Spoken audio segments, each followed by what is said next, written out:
નમસ્કાર મિત્રો, મારું નામ છે મહેતા વિશ્રુતિબેન રોહિતકુમાર.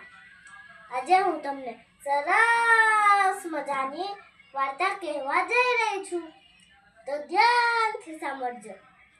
એક મોટું જંગલ હતું. તેમાં એક ગુફા હતી. તેની અંદર નાનો અમથો સાવજ રહેતો હતો અને મોટી એની મમ્મી અને એના પપ્પા, એ ત્રણ જ રહેતા હતા.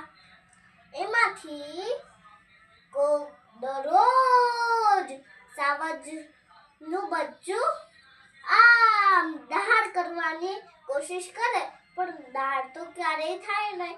બધાને પ્રાણીઓને ડરાવતા હોય અને એને રાતે થાય ઊંઘમાં કે પપ્પા દોડે એવું કે બધા જાનવર ડરી જાય અને મને જ દોડતા નહીં આવડતું.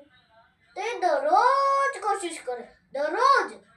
અને એનો એક મોટો ભાઈ હતો. તે તો કોઈ દિવસ દહાડવાની કોશિશ જ નહીં કરે, એટલે તે દાડવાની કોશિશ નહોતો કરતો. એને થોડા સમય પહેલા જ કોશિશ કરી તો એને મનમાં લાગ્યું કે હવે હું ગમે તે કરું, મને તો દોડતા આવડતા નથી. એટલે નાનો ભાઈ તો મોટેથી દાડવાની કોશિશ કરે, પણ નહીં થાય. અને થોડા દિવસ બીતવા લાગ્યા અને એક દિવસ નાનો ભાઈ એવી દોડ કાઢી, પપ્પા કરતા પણ મોટી, કે આપણે જોઈને જ દડી જાય એવી દહાડ કાઢી અને બધા જાનવર ડરી ગયા. અને પછી મોટા ભાઈને થયું, મને જ દોડતા ન આવડ્યું ને નાના ભાઈને પણ દોડતા આવડી ગયું.